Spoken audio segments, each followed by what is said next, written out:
ਸਤਿ ਸ਼੍ਰੀ ਅਕਾਲ। ਤੁਸੀਂ ਜੁੜੇ ਹੋਏ ਹੋ ਪੰਜਾਬੀ ਰੇਡੀਓ ਯੂਐਸਏ ਦੇ ਨਾਲ ਤੇ ਮੈਂ ਹਾਂ ਪ੍ਰਵੀਨ ਸ਼ਰਮਾ ਲੈ ਕੇ ਹਾਜ਼ਰ ਹਾਂ ਪ੍ਰੋਗਰਾਮ ਖਬਰ ਤੇ ਨਜ਼ਰ। ਖਬਰ ਤੇ ਨਜ਼ਰ ਪ੍ਰੋਗਰਾਮ ਦੇ ਵਿੱਚ ਕਈ ਅਹਿਮ ਤੇ ਕਈ ਖਾਸ ਖਬਰਾਂ ਨੂੰ ਲੈ ਕੇ ਚਰਚਾ ਕਰਨ ਦੇ ਲਈ ਜੁੜ ਚੁੱਕੇ ਨੇ ਪੰਜਾਬ ਤੋਂ ਮਿੰਟੂ ਗੁਰਸਰੀਆ ਜੀ। ਮਿੰਟੂ ਸਤਿ ਸ਼੍ਰੀ ਅਕਾਲ, ਸਵਾਗਤ ਹੈ ਜੀ ਪੰਜਾਬੀ ਰੇਡੀਓ ਯੂਐਸਏ ਤੇ। ਸ਼ੁਕਰੀਆ ਸਾਰਿਆਂ ਨੂੰ, ਸਤਿ ਸ੍ਰੀ ਅਕਾਲ ਜੀ। ਸਤਿ ਸ਼੍ਰੀ ਅਕਾਲ ਜੀ। ਪ੍ਰੋਗਰਾਮ ਦੇ ਵਿੱਚ ਅੱਗੇ ਵਧਣ ਤੋਂ ਪਹਿਲਾਂ ਧੰਨਵਾਦ ਕਰਦੇ ਚਲੀਏ ਸਪਾਂਸਰਸ ਦਾ, ਜਿਹੜੇ ਜ਼ਰੀਆ ਬਣਦੇ ਨੇ ਇਹਨਾਂ ਪ੍ਰੋਗਰਾਮਾਂ ਨੂੰ ਤੁਹਾਡੇ ਤੱਕ ਪਹੁੰਚਾਉਣ ਦੇ ਲਈ। ਖਾਲਸਾ ਇੰਸ਼ੋਰੈਂਸ ਏਜੰਸੀ ਵਾਲੇ, ਜਿਨ੍ਹਾਂ ਤੋਂ ਤੁਸੀਂ ਹਰ ਤਰੀਕੇ ਦੀ ਇੰਸ਼ੋਰੈਂਸ ਲੈ ਸਕਦੇ ਹੋ। ਇੰਸ਼ੋਰੈਂਸ ਬਾਰੇ ਪਤਾ ਕਰਨ ਦੇ ਲਈ ਇਹਨਾਂ ਦਾ ਨੰਬਰ ਹੈ 408-272-2500। ਇਹ 1992 ਤੋਂ ਲਗਾਤਾਰ ਇੰਸ਼ੋਰੈਂਸ ਬਿਜ਼ਨਸ ਦੇ ਵਿੱਚ ਸ਼ਾਨਦਾਰ ਸੇਵਾਵਾਂ ਦੇ ਰਹੇ ਨੇ ਤੇ ਅਮਰੀਕਾ ਭਰ ਦੇ ਵਿੱਚ ਇੰਸ਼ੋਰੈਂਸ ਕਰਦੇ ਨੇ। ਓਬਾਮਾ ਕੇਅਰ, ਮੈਡੀਕੇਅਰ ਜਾਂ ਫਿਰ ਕਵਰਡ ਕੈਲੀਫੋਰਨੀਆ ਬਾਬਤ ਪਾਲਿਸੀ ਕਰਵਾਉਣ ਦੇ ਲਈ, ਸਲਾਹ ਲੈਣ ਦੇ ਲਈ ਅੱਜ ਹੀ ਕਾਲ ਕਰੋ 408-272-2500 ਤੇ। ਟਰਕੀਅਨ ਇਮੀਗ੍ਰੇਸ਼ਨ ਲਾ ਫਰਮ ਵਾਲੇ ਜੇ ਟਰਕੀਆਨਾ ਟੋਰਨੀ ਟਰਕੀਆਨਾ ਦੇ ਨਾਲ ਤੁਸੀਂ ਯੂਐਸ ਇਮੀਗ੍ਰੇਸ਼ਨ ਬਾਬਤ ਕੋਈ ਵੀ ਸਲਾਹ ਕਰਨੀ ਹੈ, ਕੋਈ ਵੀ ਸਵਾਲ ਪੁੱਛਣਾ ਤੇ ਇਹਨਾਂ ਦਾ ਨੰਬਰ ਹੈ 415-909-0503। Krishan Dhanota Yuba City, Baljinder Singh Nijjar Woodland, Paramjit ਕੌਰੰਗੀ ਵੈਕਾਵਲ, ਪ੍ਰਿਤਪਾਲ ਸਿੰਘ ਸਿੱਧੂ ਫਰੈਜ਼ਨੋ, ਜੀਐਨ ਲਿਵ ਵਾਲੇ ਟਰੱਕ ਵਾਸ਼ ਕਰਦੇ ਨੇ, ਆਇਲ ਚੇਂਜ ਕਰਦੇ ਨੇ, ਏਅਰ ਬ੍ਰੇਕਾਂ ਦਾ ਕੰਮ ਤਸੱਲੀ ਬਖਸ਼ ਕਰਵਾ ਸਕਦੇ ਹੋ। ਨਵੇਂ ਪੁਰਾਣੇ ਟਾਇਰ ਵੀ ਇਹਨਾਂ ਤੋਂ ਮਿਲਦੇ ਨੇ। ਲੋਕੇਸ਼ਨਾਂ ਸੈਂਤਾ ਨੀਲਾ ਦੀ ਨਿਮਾ ਸੋਤਾ ਦੇ ਨਾਲ ਗੱਲ ਕੀਤੀ ਜਾ ਸਕਦੀ ਹੈ 209-277-0113 ਤੇ। ਜਸਵਿੰਦਰ ਸਿੰਘ ਨਾਗਰਾ, ਰੋਜ਼ਵੈਲ, ਅਵਤਾਰ ਸਿੰਘ ਸੰਘਾ ਯੂਬਾ ਸਿਟੀ ਤੋਂ। ਇਹਨਾਂ ਸਾਰੇ ਹੀ ਸਪਾਂਸਰਸ ਦਾ ਬਹੁਤ ਬਹੁਤ ਧੰਨਵਾਦ। ਤੇ ਜੇਕਰ ਤੁਸੀਂ ਵੀ ਪੰਜਾਬੀ ਰੇਡੀਓ ਯੂਐਸਏ ਦੇ ਇਹਨਾਂ ਪ੍ਰੋਗਰਾਮਾਂ ਨੂੰ ਸਪਾਂਸਰ ਕਰਨਾ ਚਾਹੁੰਦੇ ਹੋ ਤਾਂ ਸਟੂਡੀਓ ਦਾ ਨੰਬਰ ਹੈ 408-272-5200। ਅੱਜ ਦਾ ਇਹ ਖਬਰ ਤੇ ਨਜ਼ਰ ਪ੍ਰੋਗਰਾਮ ਸਾਲ 2024 ਦੀ 30 ਨਵੰਬਰ ਦਾ ਪ੍ਰੋਗਰਾਮ ਹੈ ਤੇ ਦਿਨ ਅੱਜ ਸ਼ਨੀਵਾਰ ਹੈ। ਖਬਰਾਂ ਦੇ ਵੱਲ ਵਧਣ ਤੋਂ ਪਹਿਲਾਂ ਇੱਕ ਅਹਿਮ ਜਾਣਕਾਰੀ ਕਿ ਕੁਝ ਹੀ ਘੰਟੇ ਬਚੇ ਨੇ, ਥੋੜੇ ਦਿਨ ਬਚੇ ਨੇ ਸਾਈਬਰ ਮੰਡੇ ਤੋਂ ਪਹਿਲਾਂ ਤੁਸੀਂ ਪੰਜਾਬੀ ਰੇਡੀਓ ਯੂਐਸਏ ਦਾ ਜਿਹੜਾ ਇੰਟਰਨੈਟ ਰੇਡੀਓ ਸੈੱਟ ਆ, ਜੇਕਰ ਤੁਸੀਂ ਉਹਨੂੰ ਬੁੱਕ ਕਰਦੇ ਹੋ, ਆਰਡਰ ਕਰਦੇ ਹੋ ਤਾਂ ਉਹਦੇ ਉੱਤੇ ਤੁਹਾਨੂੰ ਸ਼ਿਪਿੰਗ ਚਾਰਜਸ ਜਿਹੜੇ ਨੇ ਉਹ ਨਹੀਂ ਪੈਣਗੇ, ਉਹ ਬਿਲਕੁਲ ਫ੍ਰੀ ਆ। ਤੁਹਾਨੂੰ ਸਿਰਫ ਰੇਡੀਓ ਦੀ ਕਾਸਟ ਜਿਹੜੀ ਆ ਉਹੀ ਅਦਾ ਕਰਨੀ ਪੈਣੀ ਹੈ। ਰੇਡੀਓ ਦਾ ਮੁੱਲ ਹੀ ਇਕੱਲਾ ਉਹ ਅਦਾ ਕਰਨਾ ਪੈਣਾ ਹੈ। ਆਰਡਰ ਕਰਨ ਦੇ ਲਈ ਕਾਲ ਕਰ ਸਕਦੇ ਹੋ 408-272-5200 ਦੇ ਉੱਤੇ। ਖਬਰਾਂ ਦੇ ਵੱਲ ਆਈਏ ਮਿੰਟੂ ਜੀ। ਇੰਡੀਆ ਦੀ ਕਹਿੰਦੇ ਵਿਕਾਸ ਦਰ ਵੀ ਡਿੱਗ ਪਈ ਹੈ ਜੀ।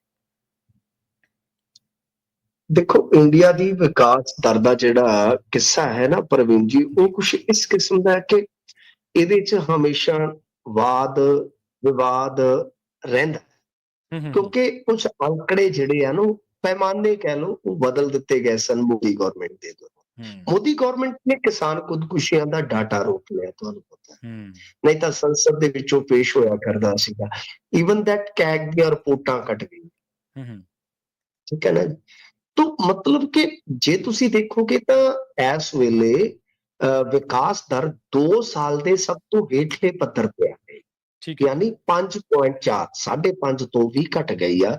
ਇਹ ਜੁਲਾਈ ਤੋਂ ਸਤੰਬਰ ਜਿਹੜਾ ਆਪਣਾ ਦੂਸਰਾ ਕੁਆਟਰ ਹੁੰਦਾ ਹੈ ਨਾ, 4 ਕੁਆਟਰ ਹੋ ਗਏ ਫਾਈਨੈਂਸ਼ੀਅਲ ਕੋਈ ਵੀ ਈਅਰ ਹੈ, ਵਿੱਤੀ ਵਰ੍ਹਾ ਜਿਹੜਾ, ਉਹਦੇ 4 ਕੁਆਟਰਾਂ ਚੋਂ ਜਿਹੜਾ ਸੈਕੰਡ ਕੁਆਟਰ ਆ ਗਿਆ, ਉਹ ਆ ਗਿਆ ਨਾ ਜੁਲਾਈ ਤੋਂ ਸਤੰਬਰ।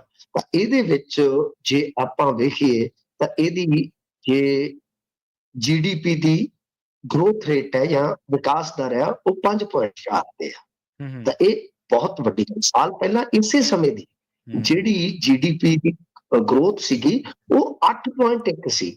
ਇਹਦਾ ਮਤਲਬ ਇਹ ਆ ਕਿ ਬਹੁਤ ਵੱਡੀ ਗਿਰਾਵਟ ਜਿਹੜੀ ਆ ਉਹ ਇਹਨਾਂ ਸਮੇਂ ਦੇ ਦੌਰਾਨ, ਇਹਨਾਂ ਮਰਹਲਿਆਂ ਦੇ ਦੌਰਾਨ ਜਿਹੜੀ ਆ ਉਹ ਘਟ ਗਈ। ਇਸੇ ਸਾਲ ਜੁਲਾਈ ਸਤੰਬਰ ਦੀ ਤਿਮਾਹੀ 'ਚ ਚੀਨ ਦੀ ਜਿਹੜੀ GDP ਆ ਉਹ 4.6% ਰਹੀ ਹੈ, ਕਿਉਂਕਿ ਉਹਨਾਂ ਦੀ GDP ਬਹੁਤ ਵੱਡੀ ਹੈ। GDP ਬਹੁਤ ਵੱਡੀ ਹੈ, ਇਸ ਕਰਕੇ ਅਸੀਂ ਉਹਨੂੰ ਕੰਪੇਅਰ ਕਰੀਏ ਤਾਂ ਮੇਰੇ ਖਿਆਲ ਦੇ ਨਾਲ ਉਹ ਠੀਕ ਨਹੀਂ ਹੈ। ਜਿਵੇਂ ਅਮਰੀਕਾ ਦਾ GDP ਦਾ ਵਾਧਾ ਤੇ ਮੇਰੇ ਖਿਆਲ ਦੇ ਨਾਲ ਚੀਨ ਤੋਂ ਵੀ ਘੱਟ ਹੋਏਗਾ, ਪਰ ਉਹ GDP ਇੰਨੀ ਵੱਡੀ ਬਣ ਜਾਂਦੀ ਹੈ ਕਿ ਸਾਡੇ ਸਾਹਮਣੇ ਮਤਲਬ ਕਿ ਉਹ ਪਹਾੜ ਲੱਗਦਾ। ਕਹਿਣ ਦਾ ਭਾਵ ਇਹ ਆ ਕਿ ਕਾਂਗਰਸ ਨੇ ਵੀ ਇਸ ਗੱਲ ਨੂੰ ਆਖਿਆ ਕਿ ਸੱਚਾਈ ਪ੍ਰਧਾਨ ਮੰਤਰੀ ਵੱਲੋਂ ਕੀਤੇ ਗਏ ਪ੍ਰਚਾਰ ਤੋਂ ਵੱਖਰੀ ਆ। 2 ਗੱਲਾਂ ਨੇ ਇਹਦੇ 'ਚ ਪ੍ਰਵੀਨ ਜੀ, ਕਿ ਇੱਕ ਤੇ ਇਹ ਆ, ਮੈਂ ਤੁਹਾਨੂੰ ਵੈਸੇ ਤੇ ਇਹਦੇ ਤੇ ਮੈਂ ਘੰਟਾ ਬੋਲ ਸਕਦਾ ਇਕਨੋਮੀ ਦਾ ਜਿਹੜਾ ਕੋਈ ਮਸਲਾ ਹੁੰਦਾ, ਪਰ ਇਹਨੂੰ ਆਪਾਂ ਸੰਖੇਪ 'ਚ ਰੱਖੀਏ। ਦਰਅਸਲ ਕੀ ਆ, ਜਿਹੜੀ ਕਹਾਣੀ ਹੈ, ਜਿਹੜੀ ਕਦੇ ਕਹਾਣੀ ਇੱਥੇ ਨਾ ਕੋਈ ਸਮਝਣਾ ਚਾਹੁੰਦਾ, ਨਾ ਛੇਤੀ ਕੀਤਿਆਂ ਬਹੁਤੀ ਬਸ ਉਹਦੇ ਸਮਝ ਆਉਂਦੀ, ਕਿਉਂਕਿ ਇੱਥੇ ਦੀ ਬਹੁਤ, ਅਸੀਂ ਕੱਲ ਬੈਠੇ ਸਾਂ, ਕੋਈ ਸੈਕਟਰੀਏਟ ਚੋਂ ਆਇਆ ਸੀ ਮੇਰੇ ਕੋਲ ਤੇ ਕੋਈ ਹੋਰ ਇੱਥੇ ਬਲੌਗਰ ਨੇ ਬਹੁਤ ਫੇਮਸ, ਉਹ ਆਏ ਹੋਏ ਸੀਗੇ, ਅਸੀਂ ਸਾਰੇ ਇੱਥੇ ਬੈਠੇ ਹੋਏ ਸੀਗੇ ਮੇਰੇ ਟਿਕਾਣੇ ਤੇ ਉੱਥੇ ਗੱਲਾਂ ਚੱਲੀਆਂ ਪ੍ਰਵੀਨ ਜੀ। ਇੱਕ ਬਹੁਤ ਨਿਹਾਇਤ ਤੇਜ਼ ਤਰਾਰ ਨੌਜਵਾਨ ਆਫਿਸਰ ਜਿਹੜੇ ਕਿ ਸੈਕਟਰੀਏਟ 'ਚ ਬੈਠਦੇ, ਉਹਨਾਂ ਨੇ ਗੱਲ ਕਹੀ, ਉਹਨਾਂ ਕਿਹਾ ਕਿ ਮਿੰਟੂ ਪਾ ਤੁਸੀਂ ਜੋ ਮਰਜ਼ੀ ਕਹੀ ਜਾਓ, 80% ਵੋਟਰ ਜਿਹੜਾ ਹੈ ਨਾ ਉਹ ਜਿੱਤਣ ਦੀ ਸੰਭਾਵਨਾ, ਦਾਦਾ ਫਲਾਣੇ ਨਾਲ ਰਿਹਾ, ਯਾਰ ਇਹਨੂੰ ਜਿਤਾ ਦਈਏ 2 ਵਾਰੀ ਹਾਰ ਗਿਆ ਵਗੈਰਾ ਵਗੈਰਾ ਸੋਚਦਾ ਤੁਸੀਂ ਜੋ ਮਰਜ਼ੀ ਕੀਤੀ ਜਾਓ। ਤੇ ਮੈਂ ਉਸ ਗੱਲ ਨੂੰ ਬਹੁਤ ਟੱਚ ਨਾਲ ਕਿ ਗੱਲ ਵਾਕਿਆ ਹੀ ਇਹ ਆ। ਉਹ ਕਹਿੰਦਾ ਕਿ ਅਸਲ ਮੁੱਦੇ ਜੋ ਮਰਜ਼ੀ ਤੁਸੀਂ ਪੇਸ਼ ਕਰੋ ਤੁਹਾਡੀ ਕੋਈ ਨਹੀਂ ਸੁਣਦਾ, ਕਿਉਂਕਿ ਉਹਨਾਂ ਨੂੰ ਸਮਝ ਹੀ ਨਹੀਂ ਆਉਂਦੀ ਵਿਚਾਰਿਆਂ ਨੂੰ। ਉਹਨਾਂ ਕੋਲ 2-4 ਪੈਮਾਨੇ ਆ ਜਿਨ੍ਹਾਂ ਦੇ ਆਧਾਰ ਤੇ ਫੈਸਲਾ ਕਰਨਾ ਕਿ ਫਲਾਣਾ ਚੁਣਨਾ। ਉਹਨਾਂ ਨੇ ਬੇਈਮਾਨ ਚੁਣਨਾ, ਲੁੱਚਾ ਚੁਣਨਾ, ਬਦਮਾਸ਼ ਚੁਣਨਾ, ਉਹਨਾਂ ਚੋਂ ਆਪਸ਼ਨ ਲੱਭਣਾ ਉਹਨਾਂ ਨੇ ਘੱਟ ਕੌਣ। ਤਾਂ ਮੈਂ ਮਤਲਬ ਕਿ ਇਸ ਚੀਜ਼ ਨੂੰ ਇਹਦੇ ਨਾਲ ਹੀ ਜੋੜ ਰਿਹਾ। ਦੇਖੋ ਕਹਾਣੀ ਕੀ ਹੈ, ਕਹਾਣੀ ਇਹ ਹੈ ਕਿ ਸਾਡਾ ਜਿਹੜਾ ਮਿਡਲ ਕਲਾਸ ਦਾ ਤਬਕਾ ਹੈ ਨਾ, ਉਹ ਗਰੀਬ ਹੋ ਰਿਹਾ। ਜਿਹੜਾ ਗਰੀਬ ਉਹ ਅਤੀ ਗਰੀਬ ਹੋ ਰਿਹਾ।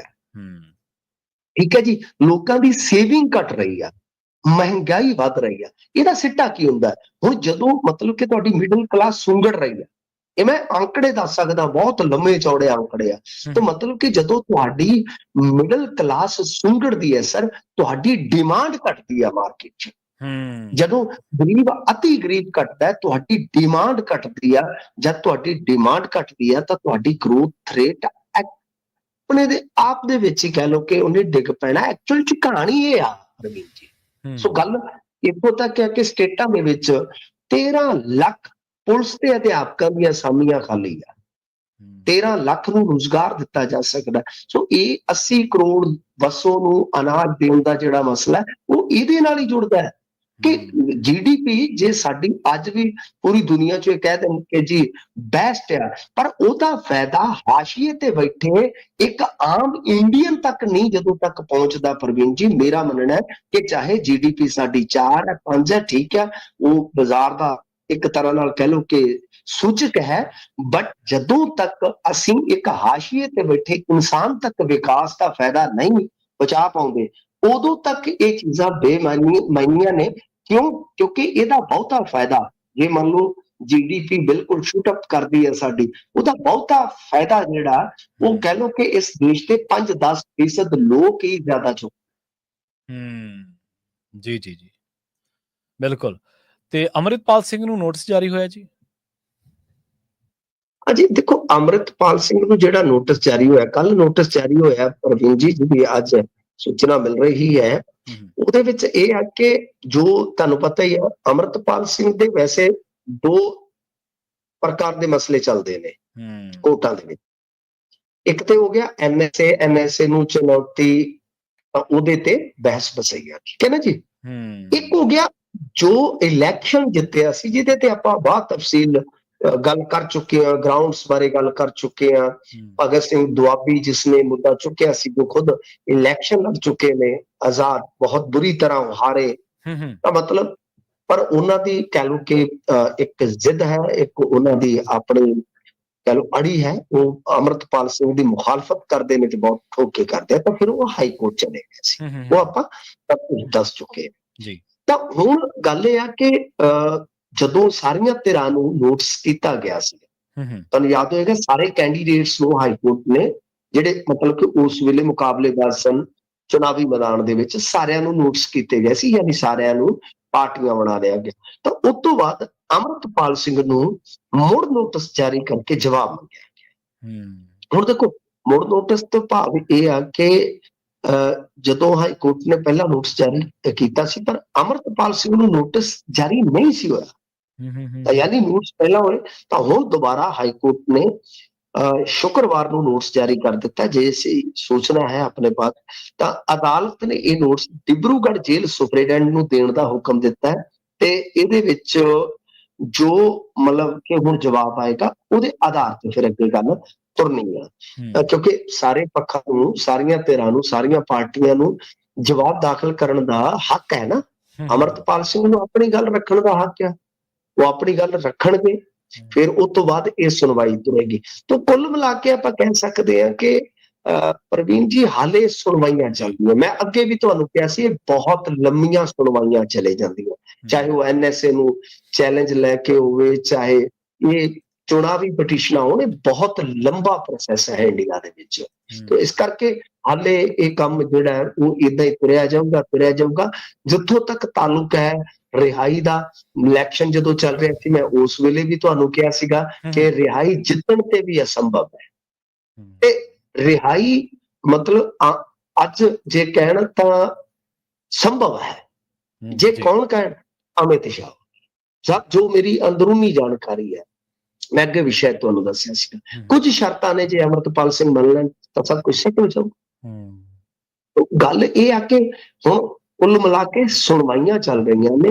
NSA ਨੂੰ ਚੈਲੰਜ ਵੱਖ-ਵੱਖ ਤੌਰ ਤੇ ਡਿਬਰੂਗੜ੍ਹ ਦੇ ਵਿੱਚ ਜਿਹੜੇ ਬੰਦ ਨੇ ਬੰਦੀ ਉਹਨਾਂ ਕੀਤੀਆਂ ਹੋਈਆਂ ਨੇ, ਤੇ ਦੂਸਰੇ ਪਾਸੇ ਅਮਰਤਪਾਲ ਸਿੰਘ ਕੱਲੇ ਦੀ ਚੁਣਾਵੀ ਪਟੀਸ਼ਨ ਹੈ ਜਿਹੜੀ ਹਾਈ ਕੋਰਟ ਦੇ ਵਿੱਚ ਜ਼ੇਰੇ ਸੁਣਵਾਈ ਹੈ, ਤੇ ਜਿਹਦੇ ਤੇ ਹੁਣ ਮੁੜ ਨੋਟਿਸ ਕੀਤਾ ਗਿਆ ਡਿਬਰੂਗੜ੍ਹ ਜੇਲ੍ਹ ਸੁਪਰੀਡੈਂਟ ਨੂੰ ਕਿ ਇਹਨਾਂ ਤੋਂ ਜਵਾਬ ਜਿਹੜਾ ਉਹ ਦਾਖਲ ਕਰਵਾਇਆ ਜਾਵੇ। ਜੀ।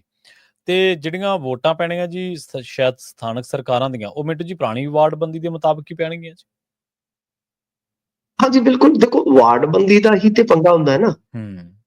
ਹੁੰਦਾ ਕੀ ਆ, ਆਮ ਤੌਰ ਤੇ ਇੰਡੀਆ 'ਚ ਨਾ ਕਈ ਕੁਰੀਤਾਂ ਨੇ ਸਿਆਸੀ ਤੌਰ ਤੇ। ਮਸਲਨ ਕੋਈ ਆਏਗਾ, ਹੁਣ ਮਹਾਰਾਸ਼ਟਰ ਤੇ ਡਾਟਾ ਵੀ ਆਪਾਂ ਜੇ ਗੱਲ ਕਰਦੇ ਆ ਕਿ ਕਿੰਨੀ ਉੱਥੇ ਵੋਟਰ ਸੂਚੀਆਂ ਦੇ ਵਿੱਚ ਨਵੇਂ ਵੋਟਰਾਂ ਦੀ ਆਮਦ ਹੋ ਗਈ, ਵਿਵਾਦ ਹੋ ਗਿਆ।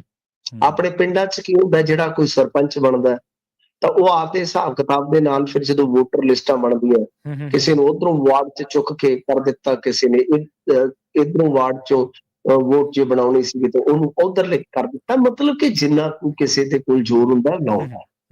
ਇਸੇ ਤਰ੍ਹਾਂ ਵਾਰਡਬੰਦੀ ਦਾ ਵੀ ਹੈ।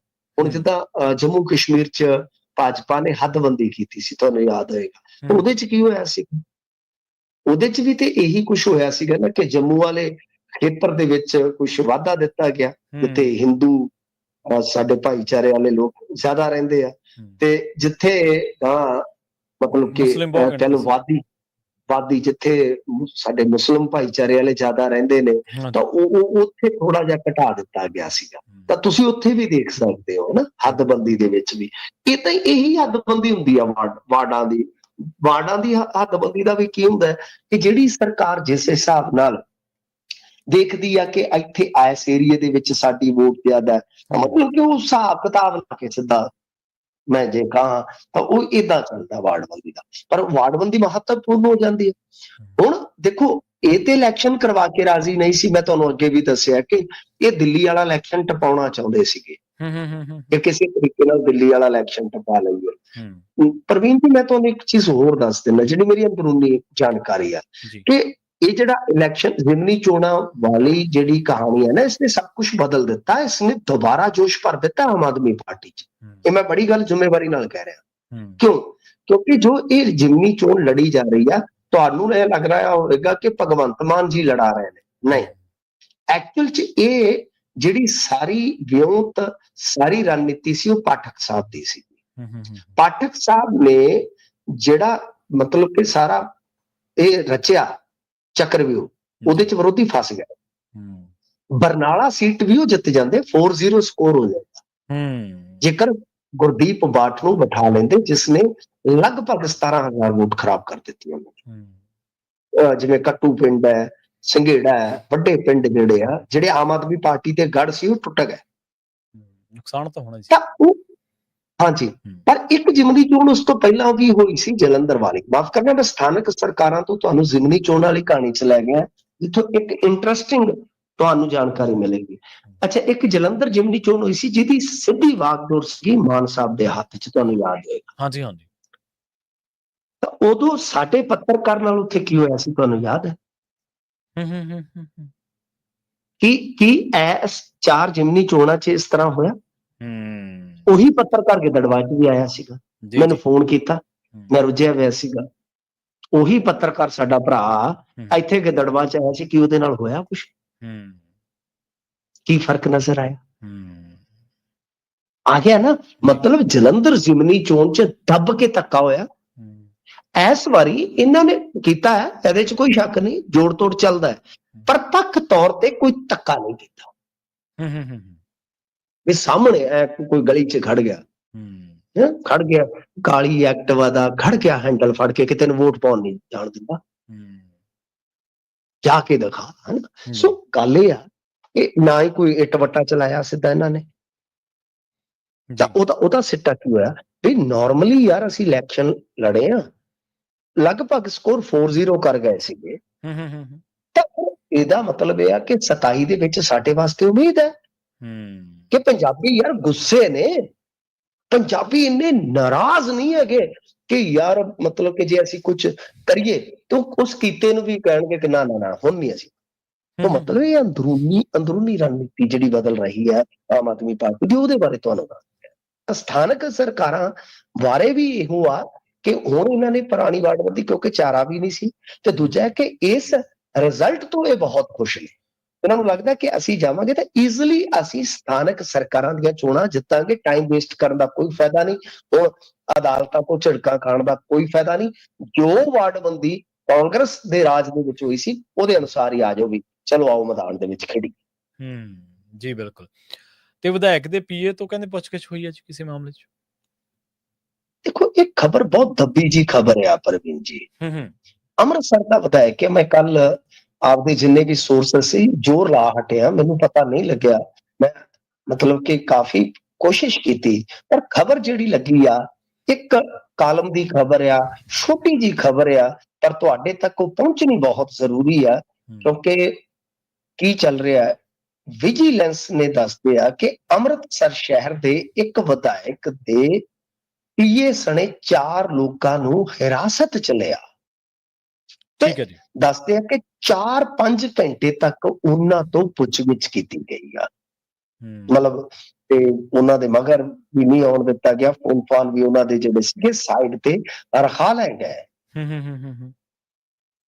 ਮਤਲਬ ਪਤਾ ਲੱਗਾ ਕਿ ਵਿਜੀਲੈਂਸ ਨੇ ਇਹਨਾਂ ਦੇ ਖਿਲਾਫ ਕੇਸ ਵੀ ਦਰਜ ਕਰਨ ਦੀ ਤਿਆਰੀ ਕਰ ਰੱਖੀ ਹੈ।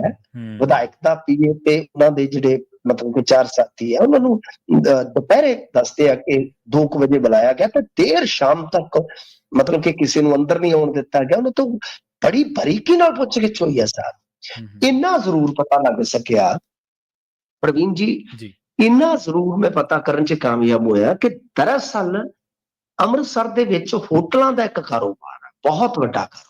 ਠੀਕ ਹੈ ਜੀ। ਇਹ ਮਾਮਲਾ ਨਜਾਇਜ਼ ਹੋਟਲਾਂ ਦੇ ਨਾਲ ਜੁੜਿਆ ਗਿਆ, ਤਾਂ ਜਿੰਨੀ ਕੋ ਆਪਾਂ ਨੂੰ ਜਾਣਕਾਰੀ ਮਿਲੀ ਹੈ, ਪਰ ਇਹ ਕਿਹੜਾ ਵਿਧਾਇਕ ਆ ਇਹ ਇੱਕ ਸਸਪੈਂਸ ਆ, ਮੈਂ ਤੁਹਾਡੇ ਲਈ ਵੀ ਛੱਡ ਸਕਦਾ ਕਿ ਤੁਸੀਂ ਵੀ ਆਪੋ ਆਪਣੇ ਪੱਧਰ ਤੇ ਪਤਾ ਕਰ ਸਕਦੇ ਹੋ, ਜੇ ਪਤਾ ਲੱਗ ਜਾਵੇ ਤਾਂ ਬਿਹਤਰ ਆ। ਪਰ ਖਬਰ ਕਿਉਂਕਿ ਸਰਕਾਰੀ ਧਿਰ ਦੇ ਨਾਲ ਜੁੜੀ ਆ, ਸੱਤਾਧਾਰੀ ਧਿਰ ਦੇ ਨਾਲ ਜੁੜੀ ਆ, ਉਹ ਦੱਬੀ ਜੀ ਖਬਰ ਆ, ਪਰ ਇੰਨਾ ਜ਼ਰੂਰ ਪਤਾ ਲੱਗਿਆ ਕਿ ਕੁਝ ਨਜਾਇਜ਼ ਹੋਟਲ ਜਿਹੜੇ ਆ ਉਹ ਮਤਲਬ ਕਿ ਉਸਾਰੇ ਜਾਂਦੇ ਆ, ਜਿੱਦਾਂ ਚਲਾਏ ਜਾਂਦੇ। ਬਹੁਤ ਵੱਡਾ ਕਾਰੋਬਾਰ ਹੈ ਨਾ ਅੰਮ੍ਰਿਤਸਰ, ਜੋ ਆਪਣੇ ਆਉਂਦੇ ਨੇ ਟੂਰਿਸਟ ਆਉਂਦੇ ਨੇ, ਧਾਰਮਿਕ ਟੂਰਿਸਟ ਆਉਂਦੇ ਨੇ, ਤਾਂ ਉਹਨਾਂ ਦੀ ਬਦੌਲਤ ਬਹੁਤ ਵੱਡਾ ਕਾਰੋਬਾਰ ਹੈ। ਤਾਂ ਉੱਥੇ ਨਜਾਇਜ਼ ਉਸਾਰੀ ਹੋਟਲਾਂ ਦੀ ਜਿਹੜੀ ਉਹ ਆਪਣੇ ਆਪ ਦੇ ਵਿੱਚ ਇੱਕ ਬਹੁਤ ਵੱਡਾ, ਜਿੱਦਾਂ ਕਹਿ ਲਈਏ, ਮੈਂ ਮਾਫੀਆ ਸ਼ਬਦ ਅਕਸਰ ਘੱਟ ਇਸਤੇਮਾਲ ਕਰਦਾ ਪ੍ਰਵੀਨ ਜੀ, ਪਰ ਉਹ ਇੱਕ ਤਰ੍ਹਾਂ ਨਾਲ ਕਹਿ ਲਓ ਕਿ ਜਿਹੜੇ ਰੀਅਲ ਅਸਟੇਟ ਦੇ ਵਿੱਚ ਜਾਂ ਇਸ ਧੰਦੇ ਦੇ ਵਿੱਚ ਬਹੁਤ ਵੱਡੇ ਖਿਡਾਰੀ ਆ, ਉਹ ਸੈਟਿੰਗ ਕਰਕੇ ਬਹੁਤ ਹੱਦ ਤੱਕ ਕਹਿ ਲਓ ਕਿ ਇਲੀਗਲ ਢੰਗ ਦੇ ਨਾਲ ਚਲਾ ਜਾਂਦੇ। ਇੱਕ ਮਿਸਾਲ ਦਿੰਦਾ, ਇੱਕ ਵਾਰੀ ਬੀਬੀ ਸਿੱਧੂ ਦੇ ਬਰਥਡੇ ਦਾ ਕੇਕ ਕੱਟਿਆ ਗਿਆ ਸੀ, ਤੁਹਾਨੂੰ ਯਾਦ ਹੋਣਾ, ਕਾਂਗਰਸ ਸਰਕਾਰ 'ਚ ਜਦੋਂ ਬਹੁਤ ਪਾਵਰਫੁਲ ਸੀਗੇ, ਤਾਂ ਜਿਸ ਹੋਟਲ 'ਚ ਕੇਕ ਕੱਟਿਆ ਗਿਆ, ਬਾਅਦ ਦੇ ਵਿੱਚ ਦੂਸ਼ਣ ਇਹ ਲੱਗਾ, ਇਲਜ਼ਾਮ ਇਹ ਲੱਗੇ ਪ੍ਰਵੀਨ ਜੀ ਕਿ ਉਹ ਹੋਟਲ ਜਿਹੜਾ ਅਣਅਧਿਕਾਰਤ ਤੌਰ ਤੇ ਚੱਲ ਰਿਹਾ ਹੈ। ਜੀ ਜੀ ਜੀ ਬਿਲਕੁਲ। ਅਗਲੀ ਖਬਰ ਦੇ ਵੱਲ ਵਧੀਏ ਤੇ ਕਹਿੰਦੇ ਫਾਰਮਾ ਕੰਪਨੀਆਂ ਵੀ ਹੁਣ ਜਾਂਚ ਦੇ ਘੇਰੇ 'ਚ ਆ ਗਈਆਂ। ਹਾਂਜੀ ਦੇਖੋ, ਰਿਕਵਰੀ ਹੁੰਦੀ ਰਹਿੰਦੀ ਆ ਨਾ, ਕੈਪਸੂਲ ਹੈ ਜੀ, ਗੋਲੀਆਂ ਹੈ ਜੀ, ਫਲਾਂ ਟਮਕਾਂ, ਹੁਣ ਤਾਂ ਨਵੇਂ ਨਾਮ ਆ। ਤਾਂ ਇਹਦੇ ਚ ਕੀ ਆ ਕਿ ਤੁਹਾਨੂੰ ਯਾਦ ਹੋਣਾ STF ਦੇ ਇੱਕ DSP ਦਾ ਬੜਾ ਰੌਲਾ ਪਿਆ ਸੀਗਾ, ਉਹਦੇ ਮਗਰ ਇਹ ਪੈ ਗਏ, ਫਿਰ ਉਹ ਭੱਜ ਕੇ ਹਾਈ ਕੋਰਟ ਚਲਾ ਗਿਆ, ਤਾਂ ਉਸ ਮਾਮਲੇ ਚ ਵੀ CBI ਨੂੰ ਮਾਮਲਾ ਸੌਂਪ ਦਿੱਤਾ ਗਿਆ ਸੀ, ਕਿਉਂਕਿ ਉਹ ਮਾਮਲਾ ਜੁੜਿਆ ਸੀ ਹਿਮਾਚਲ ਦੇ ਬੱਦੀ ਚ, ਜੋ ਏਦਾਂ ਹੀ ਫਾਰਮਾ ਸੈਕਟਰ ਚ ਇੱਕ ਡਰੱਗ ਦਾ ਧੰਦਾ ਚੱਲਦਾ, ਬਹੁਤ ਹੈਵੀ ਰਿਕਵਰੀ ਸੀ। ਇਸ ਤੋਂ ਇਲਾਵਾ ਕਈ ਲੱਖ ਸ਼ੀਸ਼ੀਆਂ ਜਿਹੜੀਆਂ ਖੰਘ ਵਾਲੀ ਦਵਾਈ ਦੀਆਂ, ਜਿਨ੍ਹਾਂ ਦੇ ਵਿੱਚ ਨਸ਼ਾ ਹੁੰਦਾ, ਉਹ ਇੱਕ ਰੈਕਟ ਫੜਿਆ ਗਿਆ ਸੀ ਪਿੱਛੇ ਜੇ, ਜਿਹਦੇ ਚ ਗਾਂ ਭਾਜਪਾ ਦੇ ਇੱਕ ਨੇਤਾ ਦੇ ਮੁੰਡੇ ਦਾ ਜ਼ਿਕਰ ਆਇਆ ਸੀ, ਹਰਿਆਣੇ ਤੋਂ ਸੀਗਾ ਉਹ ਜੀ। ਹੁਣ ਇਸ ਤਰ੍ਹਾਂ ਦੀ ਮਤਲਬ ਕਿ ਜਦੋਂ ਸੁਣਵਾਈ ਹੁੰਦੀ ਆ ਨਾ, ਤਾਂ ਜਦੋਂ ਜਿੱਦਾਂ ਹੁਣ ਕੋਈ ਜ਼ਮਾਨਤ ਲੈਣ ਚਲਾ ਗਿਆ, ਕੁਝ ਇਸ ਤਰ੍ਹਾਂ ਦਾ ਹੋ ਗਿਆ, ਤਾਂ ਫਿਰ ਕੇਸਾਂ ਦੀ ਸਟੱਡੀ ਕਰਕੇ ਨਾ ਹਾਈ ਕੋਰਟ ਜਿਹੜਾ ਫੈਸਲਾ ਕਰਦਾ, ਤਾਂ ਉਹਨਾਂ ਦੀ ਸਟੱਡੀ ਕੀ ਕਹਿੰਦੀ ਆ, ਉਹ ਕਹਿੰਦੇ ਆ ਕਿ ਬਈ ਇਹ ਜਿਹੜੀਆਂ ਇੰਜੈਕਸ਼ਨ ਜਾਂ ਹੋਰ ਦਵਾਈਆਂ ਇਤਿਆਦਿਕ ਦੀਆਂ ਖੇਪਾਂ ਦੀ ਰਿਕਵਰੀ ਆ, ਇਹਦੇ ਮਾਮਲੇ ਦੇ ਵਿੱਚ ਇਹ ਸਾਫ਼ ਹੁੰਦਾ ਹੈ, ਜਿੰਨੇ ਸਾਡੇ ਕੋਲ ਮਾਮਲੇ ਆ ਰਹੇ, ਹਾਈ ਕੋਰਟ ਕਹਿ ਰਿਹਾ ਕਿ ਬਈ ਇਹ ਜੋ ਫਾਰਮਾ ਸੈਕਟਰ ਦੀਆਂ ਦਵਾਈਆਂ ਨੇ, ਇਹਨਾਂ ਦੀ ਵਰਤੋਂ ਹੋ ਰਹੀ ਹੈ, ਮਤਲਬ ਕਿ ਨਸ਼ੇ ਦੇ ਤੌਰ ਤੇ ਵਰਤੋਂ ਹੋ ਰਹੀ ਹੈ, ਤਾਂ ਕਿਉਂ ਨਾ ਇਹਦੀ ਜਾਂਚ ਪੜਤਾਲ ਜਿਹੜੀ ਹੈ ਉਹ CBI ਕਰੇ ਕਿ ਅਸਲ ਦੇ ਵਿੱਚ ਕੀ ਕੁਝ ਚੱਲ ਰਿਹਾ। ਤਾਂ ਮੈਂ ਇਸ ਗੱਲ ਤੇ ਬਿਲਕੁਲ ਹਾਈ ਕੋਰਟ ਨੂੰ 10 ਚੋਂ 10 ਨੰਬਰ ਦੇਵਾਂਗਾ। ਪ੍ਰਵੀਨ ਜੀ ਬਹੁਤ ਅੱਛੀ ਉਹਨੇ ਇਹ ਨਿਗਾਹ ਰੱਖ ਕੇ ਗੱਲ ਫੜੀ ਆ। ਬਿਲਕੁਲ ਮੈਂ ਜਿਵੇਂ ਤੁਹਾਨੂੰ 2 ਮਿਸਾਲਾਂ ਦਿੱਤੀਆਂ, STF ਤੇ DSP ਵਾਲੀ ਅਤੇ ਉਹ ਭਾਜਪਾ ਨੇਤਾ ਦੇ ਮਤਲਬ ਕਿ ਰਿਸ਼ਤੇਦਾਰ ਵਾਲੀ, ਕਿ ਇਹ ਚੀਜ਼ਾਂ ਸੰਕੇਤ ਨੇ।